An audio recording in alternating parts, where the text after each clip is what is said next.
ஸ்ரீலங்காவுடைய 4 தசைக்கு ஒரு கோவிலும் இந்தியாவிலேருந்து உள்ள என்டர் ஆகிற இடத்துல ஒரு கோவிலும் இருக்குது. மொத்தம் 5 கோவிலும். இது நம்ம சொல்கிற எல்லா கோவில்களும் கிட்டத்தட்ட 2000 வருஷம் பழைய கோவில்கள். திருக்கோணேஸ்வரம் தான் ரொம்ப டாப். அங்கே சிவபெருமான் எப்படின்னா கடலை பார்த்த மாதிரி உக்காந்துட்டு இருப்பார். ராவணன் வழிபட்ட இடம் தான் அதுதான்.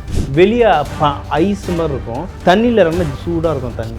இதெல்லாம் ராவணன் தூண்டி வழிபாடுகள் பண்ண இடம். ராமருக்கு பிரம்மஹத்தி தோஷம் அப்போ இங்கே இந்த கோவில்களெல்லாம் ராமர் பிரம்மஹத்தி தோஷம் நிவர்த்தி செஞ்சதாலாம் நிறைய ஐதீகம் இருக்குது. இதுதான் ஸ்ரீலங்காவுடைய ஒரு அரண்மனை. இந்த 5 இடமும் நீங்கள் போயிட்டு ரொம்ப ரொம்ப ரொம்ப பவர்ஃபுல்லாக இருக்குது. ஆஸ்ட்ரோ தமிழ் அன்பு நேயர்களுக்கு வணக்கம். நம்ம சேனலில் தொடர்ந்து ஜோதிடம், ஆன்மீகம் அப்படின்னு பல இன்ட்ரெஸ்டிங்கான விஷயங்கள் பார்த்துட்ருக்கோம். ஸோ அந்த வகையில் இன்றைக்கி ஆன்மீக ரீதியான விஷயங்கள் பேசுகிறதுக்காக நம்ம கூட ஜோதிடர் திரு டிவைன் தினேஷ் அவர்கள் இணைந்திருக்கிறாங்க. வணக்கம். வணக்கம். எப்படி இருக்கு? நல்லா இருக்கு. ஸோ தொடர்ந்து ஸ்ரீலங்காவில் இருக்கக்கூடிய கோவில்கள் பற்றி பார்த்துட்ருக்கோம். இன்றைக்கி பஞ்சக்ஷேத்திரம், இதை பற்றி நம்ம நேயர்களுக்கு நிறைய இன்ஃபர்மேஷன் சொல்லணும் அப்படின்னு சொல்லியிருந்தீங்க. அதை பற்றி கொஞ்சம் டீட்டெயில்டாக நம்ம நேயர்களுக்காக. பஞ்சக்ஷேத்திரம் இப்போ நம்மளுக்கும் பஞ்ச கைலாயம் இருக்குது, பஞ்சபூதத்துக்கு பஞ்சக்ஷேத்திரங்கள் இருக்குது. அதேமாரி ஸ்ரீலங்காலையும் பஞ்ச ஈஸ்வரன் கோவில் இருக்குது. என்னென்னா ஸ்ரீலங்காவுடைய 4 தசைக்கு ஒரு கோவிலும் என்ட்ரன்ஸ் இந்தியாவிலேருந்து உள்ள என்டர் ஆகிற இடத்துல ஒரு கோவிலும் இருக்குது. மொத்தம் 5 கோவில் வரும். ஸோ ஃபஸ்ட்டு பார்த்திங்கன்னா திருக்கேதீஸ்வரம் வரும். திருக்கேதீஸ்வரம்ன்றது நார்த்தில் வரும். நார்த்தில் திருக்கேதீஸ்வரம் நார்த்து டாப்பில் வரும். அப்படியே நீங்கள் கீழே வெஸ்ட்டில் இறங்குனீங்கன்னா முனீஸ்வரம் அப்படின்னு வரும். சவுத் பாட்டம், இது எல்லாமே கடலுக்கு ஒட்டி எஜ்ஜில் வரும். சவுத்து பாட்டம்னு வந்தீங்கன்னா தோண்டீஸ்வரம் அப்படின்னு வரும். அப்படியே நீங்கள் ஈஸ்ட்டில் பார்த்தீங்கன்னா திருக்கோணேஸ்வரம் அப்படின்னு வரும். ராவணனோடலாம் ரொம்ப அதுதான் டைப். அதுக்கப்புறம் இந்த என்ட்ரன்ஸில் பார்த்தீங்கன்னா நகுலேஸ்வரம் அப்படின்னு சொல்லிட்டு 5 ஈஸ்வரன் கோவில் இருக்குது. பஞ்ச ஈஸ்வரன் கோவில். இந்த பஞ்ச ஈஸ்வரன் கோவில் தான் இலங்கையும் ரொம்ப ஸ்ட்ராங்காக ஒரு பத்திரமாக பார்த்துக்குது அப்படின்னு சொல்லலாம். ஸோ ஃபஸ்ட்டு கோவில் திருக்கேதீஸ்வரம். நீங்கள் பேர்லேயே தெரியுது கேதீஸ்வரம். கேத்து பகவானுக்கான ஒரு மெயினான கோவில் இது. நிறைய அங்கே கேத்துவோடைய பிரச்சனைகள் இருக்கிற நிறைய பேர் அங்கே போவாங்க. ஏன்னா அதுவும் காடுன்றதுனால நிறைய பாம்புகள், அங்கே நாகர்கள் ஜாஸ்தியாக வாழ்ந்த ஐதீகம் இருக்குது. ஏன்னா இப்போ தான் நம்ம சிங்களர்கள் தமிழர்கள்னு சொல்கிறோம். ஆதியில் நீங்கள் போனீங்கன்னா நாகர்கள் தான் அங்கே, சரிங்களா? ஸோ அந்த நாகம் தொடர்பாக வர பிரச்சனைகளுக்கு நிறைய பேர் அங்கே கேதீஸ்வரன் போவாங்க.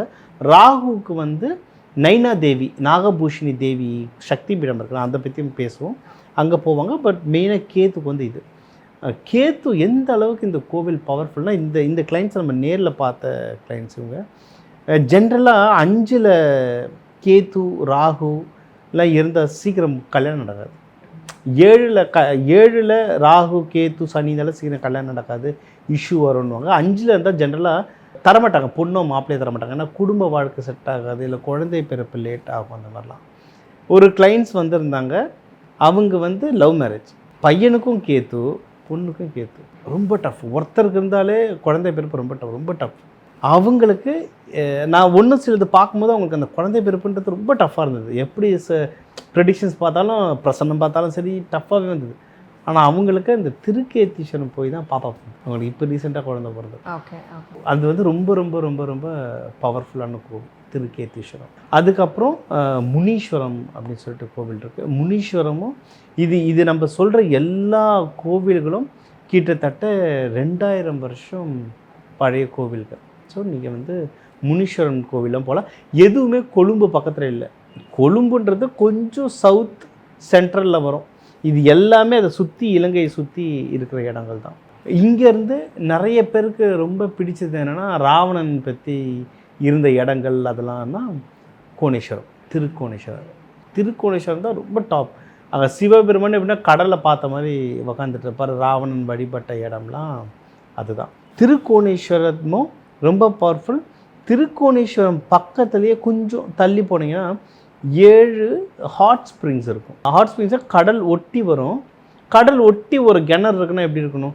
இறங்குனா தண்ணி சில்லுன்னு தானே இருக்கணும். ஆனால் அந்த தண்ணி சூடாக இருக்கும். இந்தியாவில் நிறைய இடம் இருக்குது. இமயமலையில் நிறைய இடம் அந்த மாதிரி இருக்குது. வெளியே ஐஸ் மாதிரி இருக்கும், தண்ணியில் இறங்குனா சூடாக இருக்கும் தண்ணி. மும்பையில் இருக்குது பிவண்டின்னு ஒரு இடத்துல வஜ்ரேஸ்வரின்னு ஒரு கோவில் இருக்குது. அந்த கோயில் எப்படின்னா 6 இருக்கும். நான்லாம் எனக்கு மார்கழி மாதம் ஏதோ போனேன். ஒதுருது குளிரில். ஆறுல சில்லுன்னு இருக்குது, பக்கத்தில் கிணறு, காலை விட்டால் சூடாக இருக்கும். அதெல்லாம் இயற்கையாக இருக்கிற இடம். இதெல்லாம் வந்து ராவணன் வந்து அதை ராவணன் தோண்டி வழிபாடுகள் பண்ண இடம். ஸோ திருக்கோணேஸ்வரம் நீங்கள் அங்கே போகலாம். இந்த இதில் வந்து சில கோவில்களில் வந்து ராவணனை வதம் பண்ணிட்ட பிறக்கும் ராமருக்கு வந்து பிரம்மஹத்தி தோஷம் வந்தது. அப்போது இங்கே இந்த கோவில்களெல்லாம் வந்து ராமர் பிரம்மஹத்தி தோஷம் நிவர்த்தி செஞ்சதாலாம் நிறைய ஐதீகம் இருக்குது. அதே மாதிரி 4வது வந்து நகுலேஸ்வரம் அப்படின்னு சொல்லிட்டு ஒரு கோவில் இருக்குது. நகுல முனி அவர் வந்து விமோச்சனம் பண்ணது. கீரி மலை அப்படின்ட்டு ஒரு மலை பக்கத்தில் இருக்குது, அங்கேயும் ஒரு தீர்த்தம் இருக்குது. அவர் எப்படின்னா ஒரு சாபத்தால் அவர் முகம் வந்து அந்த கீரி புல்ல மாதிரி ஆயிடுச்சு. அந்த தீர்த்தத்தில் வந்து குளிச்சிட்ட பிறகு தான் அவருக்கு வந்து அந்த பாவ விமோச்சனம் கிடச்சிது. ஸோ என்ன சொல்லுவாங்கன்னா, அந்த அந்த தீர்த்தம் கீரிமலை தீர்த்தத்தில் வந்து குளிச்சுட்டு போனால் உங்கள் பாவம்லாம் கரையும் அப்படின்னு சொல்லிட்டு அங்கேயும் ஐதீகம் இருக்குது. இந்த மெயினான கோவில்கள் பக்கத்தில் எல்லாம் மோஸ்ட்லி தீர்த்தங்கள் இருக்கும். இந்த தீர்த்தங்களில் குளிக்க குளிக்க குளிக்க ரொம்ப நல்லது. இதில் நிறைய பாடல் பெற்ற ஸ்தலங்கள். 5வது வந்து தோணீஸ்வரம் அப்படின்னு சொல்லிட்டு கோவில் இருக்குது. அது சிவன் கோவில் தான், இந்த பஞ்சசேத்திரத்தில் சிவன் கோவில். பட் இப்போ அது வந்து சவுத்து டிப்பில் இருக்குது, சிங்கள மக்கள் இருக்கிற இடத்துல இருக்குது. அதை வந்து இப்போ பெரும்பாலும் விஷ்ணுவோட வழிபாடு ஸ்தலம் மாதிரி ஆயிடுச்சு அது. ஏன்னா விஷ்ணுவோடைய கோவில் அங்கே இருக்குது. பட் இப்போ சிவனை விட அங்கே விஷ்ணுவும் முருகருடைய வழிபாட்டு ஸ்தலமாகவும் ஆயிடுச்சு. ஆனால் இந்த பஞ்சசேத்திரங்கள் அதுவும் ஒன்று. ஸோ நீங்கள் யாருன்னா ஸ்ரீலங்கா நீங்கள் போகிறீங்கன்னா ஒரு டூர் எடுத்தீங்க, ஸ்பிரிச்சுவல் டூர் எடுத்து இந்த பஞ்சசேத்திரத்தை கவர் பண்ணிட்டீங்கன்னா மொத்த ஸ்ரீலங்காவை நீங்கள் ரவுண்டு பண்ண மாதிரி. நீங்கள் நக்குலேஸ்வரம் தான் ஆல்மோஸ்ட் ஜஃப்னா கிட்ட வரும். நம்ம ராமேஸ்வரம், நாகப்பட்டினம் ஷிப் எடுத்து வந்தீங்கன்னா வந்து இறங்குற இடமே அதுதான் இருக்கும். அங்கேருந்து ஒவ்வொன்றா கவர் பண்ணிவிட்டு முடிச்சுட்டு நீங்கள் கேத்தீஸ்வரம்லாம் முடிச்சு திருப்பி நக்குலேஸ்வரம் வந்து ரீச் ஆகிற மாதிரி இருக்கும். ஸ்ரீலங்கா அந்த ஒரு மாகா பீஸ் மாதிரி இருக்கும்.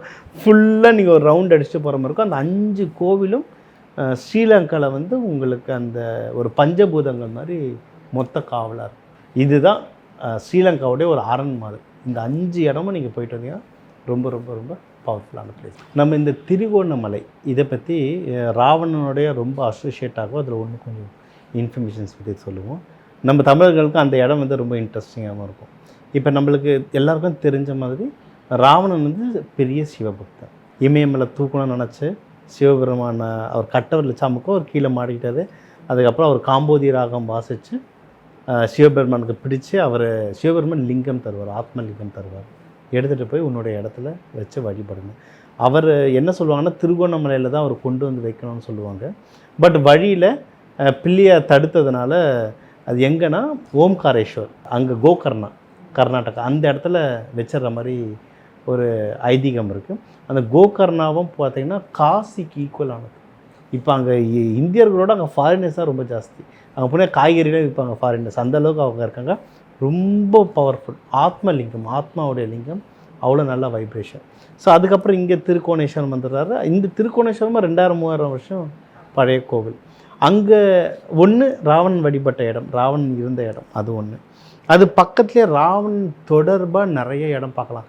ராவணன் வெட்டுன்னு ஒரு இடம் இருக்குது, ஒரு 2 மலையே பிளந்த மாதிரி இருக்கும். அது வந்து ராவணன் வந்து கோவத்தில் ஒரு கத்தி எடுத்து வெட்டினதான்.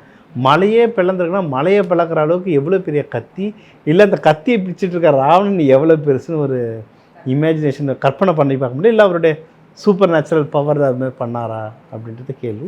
சார் ராவணன் வெட்டு ஒரு கத்தியில் வெட்டினா எப்படி இருக்கும், அந்த மாதிரி ஒரு 2ஆக பிளந்துருக்கும். அது ஒரு இடம் இருக்குது. அங்கேருந்து நீங்கள் ஒரு 8 கிலோமீட்டர் தள்ளி போனீங்கன்னா கன்னியா ஸ்ப்ரிங் வாட்டர்ஸ் அப்படின்னு இருக்குது. அந்த இடமும் அதே மாதிரி தான். அங்கங்கே குண்டம் மாதிரி சின்ன சின்னதாக இருக்கும். அதில் வந்து ஒரு ஹாட் வாட்டர் வரும். அது வந்து என்னென்னா, ராவணன் அவருடைய அம்மாவுக்கு வந்து சடங்குகள் செய்கிறதுக்கு அந்த இடம் அவரே உருவாக்கினதா ஐதீகம் இருக்குது. நீங்கள் திருக்கோணேஸ்வரம் போகும்போது இது எல்லாம் பக்கத்தில் நீங்கள் போயிட்டு வரது நல்லது. இந்த ஹாட் ஸ்ப்ரிங் வந்து கடல் பக்கத்தில் சுடு தண்ணி வருதுன்னு ஒரு சந்தோஷத்தில் பார்க்குற இடம் இல்லை. இதுக்கு பின்னாடி நிறைய மெடிக்கல் விஷயங்களும் நிறைய இருக்குது. ஏன்னா நம்ம ராவணன் வந்து 10 தலைன்றோம். 10 தலை இருக்கான்றது நம்மளுக்கு தெரியாது. ஆனால் 10 விஷயங்கள் அவர் தலை சிறந்தவராக இருந்தார். அதை தான் 10 தலையாக சொல்லுவாங்க. அதில் ஒன்று ஜோதிடம். நம்ம மாந்தியோடைய ஹிஸ்ட்ரி பார்க்கும்போது ஜோதிடம் பார்த்தோம். இன்னொன்று வந்து மியூசிக், காம்போதி ராகம் மியூசிக்கில் ஃபஸ்ட்டு. இன்னொன்று வார் அவரை பற்றி சொல்ல வேணாம். இன்னொன்று என்னென்னா மருத்துவம். இப்போவும் என்ன சொல்கிறாங்கன்னா, அந்த கன்னியா ஸ்ப்ரிங் வாட்டர்ஸ் அதில் வந்து குளித்தா கர்மா கழிது, நிறைய நோய் சரியாகுதுன்னு சொல்கிறாங்க. அதில் நிறைய மருத்துவ குணம். ஏன்னா ராவணன் ஒரு விஷயம் பண்ணுறாருனா, ராவணன் வந்து நம்ம எப்படி வேணால் சொல்லிக்கலாம், ஆனால் அவர் ஒரு பெரிய சயின்டிஸ்ட், அவரும் ஒரு பெரிய சித்தர், சரிங்களா? ஸோ அந்த கன்னியா வாட்டர் ஸ்ப்ரிங்ஸில் குளிக்கிற தண்ணியில் வந்து நிறைய மெடிக்கல் ப்ராப்பர்ட்டிஸும் நிறைய இருக்குது, உடம்பு சரியாகுது அப்படின்னு சொல்கிறாங்க. ஸோ நம்ம இந்த பஞ்ச க்ஷேத்திரங்கள் நம்ம இதை பார்த்துட்டோம். இது தாண்டி நான் நிறைய மக்களுக்கு வந்து இந்த ராமாயண டூர் மாதிரி கூட்டிகிட்டு போகலான்னு போது எல்லாரும் நிறைய பேர் கேட்டது என்னென்னா, சார் சீதையை எங்கே சார் வச்சுருந்தாரு, ஹனுமார் எங்கே சார் வந்து பார்த்தாரு, இந்த மாதிரி கதை தான். ஸோ இது எல்லாமே நீங்கள் திருகோணமலையிலேருந்து ஒரு 2-3 மணி நேரம் ட்ராவல் பண்ணிங்கன்னா அந்த இடம்லாம் வந்துடும். ஏன்னா இந்த ராமாயணா சீதை இது சம்பந்தமாக நடந்த பெரும்பாலான விஷயங்கள் வந்து சென்ட்ரல் ஸ்ரீலங்காவில் தான் நடந்தது. ஏன்னா அவர் தான் ராஜா, ஸ்ரீலங்காவுடைய ராஜா. ராஜா கேபிட்டல் எங்கே இருக்கும், நாட்டுக்கு நடுவில் தான் இருக்கும் கேபிட்டல், அதுவும் ஹைட்டான பகுதியில் இருக்கும். அதுதான் சிக்ரியா. நீங்கள் சிக்ரியா ஃபோர்ட் பார்த்தீங்கன்னா சென்ட்ரல் ஸ்ரீலங்காவில் கரெக்டாக சென்ட்ரலில் இருக்கும். நீங்கள் திருகோணமலையிலேருந்து ஆல்மோஸ்ட் ஒரு 2.5 ஹவர்ஸ்க்குள்ளேயே நீங்கள் ரீச் பண்ணிடலாம். அந்த அசோக வனமாக இருக்கட்டும், சீதை தவம் பண்ண இடமா இருக்கட்டும், இது எல்லாமே பார்த்திங்கன்னா அந்த சென்ட்ரல் ஸ்ரீலங்கா உள்ள தான் வரும். ஸோ யாருன்னா ஒரு ப்ராப்பராக ஒரு 7 டேஸ், ஒரு வாரம் ட்ரிப்பு இது பண்ணாங்கன்னா, அங்கே வந்து முருகர் கோவில்கள், முக்கியமான முருகர் கோவில்களும் நம்ம நிறைய சொல்லிட்டோம். கதிர்காமம் சொல்லியிருக்கோம், வேலோடு மலை சொல்லியிருக்கோம். அங்கே வந்து நம்ம ஊரில் பார்த்ததை விட அதிக முருகர் கோவில். நான் பாத யாத்திரை வரும்போது மட்டக்களப்பில் ஒரே நாளில் ஒரு 3 கும்பாபிஷேகமாக தான் அட்டன் பண்ணேன். ஏன்னா அங்கே அந்த கோவில்கள் நிறைய வாரில் இடிப்பட்டு இப்போ திருப்பியும் ரெஜுவினேட் பண்ணுறாங்க. ஸோ நிறைய கோவில்களில் இந்த வருஷம் கும்பாபிஷேகம் நடக்குது. ஒரே நாளில் ஒரு 3 கும்பாபிஷேகம் பார்த்தா எல்லாத்துக்குமே அவ்வளோ பெரிய ஹிஸ்ட்ரி சொல்கிறாங்க அந்த கோவில். ஸோ நிறைய முருகர் கோவில் இருக்குது. முக்கியமான முருகர் கோவில்கள்லாம் பார்த்துட்டு, இந்த பஞ்சக்ஷேத்திரம் பார்த்துட்டு, நீங்கள் இந்த ராமாயண ஒரு முக்கியமான பிளேசஸ்லாம் பார்க்கணுன்னா மினிமம் 7 டேஸாவது எடுக்கும். இதை தாண்டி அங்கே வந்து திருப்புகழ் மன்றமெல்லாம் இருக்குது. திருப்புகழ் பாடின இடம், திருமந்திரங்கள்லாம் அங்கே பாறையில் கல்வெட்டெல்லாம் செதுக்கி வச்சுருக்காங்க, அந்த இடங்கள் இருக்குது. நிறைய லைப்ரரிஸ் இருக்குது. ராவணன் எழுதிய சித்தா நூல்கள், ராவணன் எழுதிய அஸ்ட்ராலஜி சம்மந்தமான ரிசர்ச் பேப்பர்ஸ், அதுக்கப்புறம் அந்த புக்ஸும் அங்கே நிறைய குடும்பங்கள் நிறைய பேர் வச்சுருக்காங்க. அதில் ஒருத்தர் தெரிஞ்சவரும் சில டீட்டெயில்ஸும் கொடுத்துருந்தாரு. ஸோ நீங்கள் வந்து ராவணன் சம்மந்தமாக ரிசர்ச் பண்ணணும், சைவம் சம்மந்தமாக ரிசர்ச் பண்ணணும், முருகர் சம்மந்தமாக ரிசர்ச் பண்ணணும்னா தாராளமாக அங்கே போகலாம். அவ்வளோ விஷயங்கள் இருக்குது பார்க்குறதுக்கு. ரொம்ப சிறப்பாக வந்து பஞ்சக்ஷேத்திரம் பற்றி நம்ம நேயர்களுக்கு வந்து ரொம்ப டீட்டெயிலாக வந்து சொல்லியிருக்கீங்க. ஸோ இன்னும் தொடர்ந்து இன்னும் ஸ்ரீலங்காவில் வந்து இன்னும் நிறைய கோவில்கள் இருக்குதுன்னு சொல்லியிருக்கீங்க. ஸோ அதை பற்றியெல்லாம் நெக்ஸ்ட் வீடியோஸில் வந்து பார்க்கலாம் சார். அது வரைக்கும் நன்றி. நன்றி.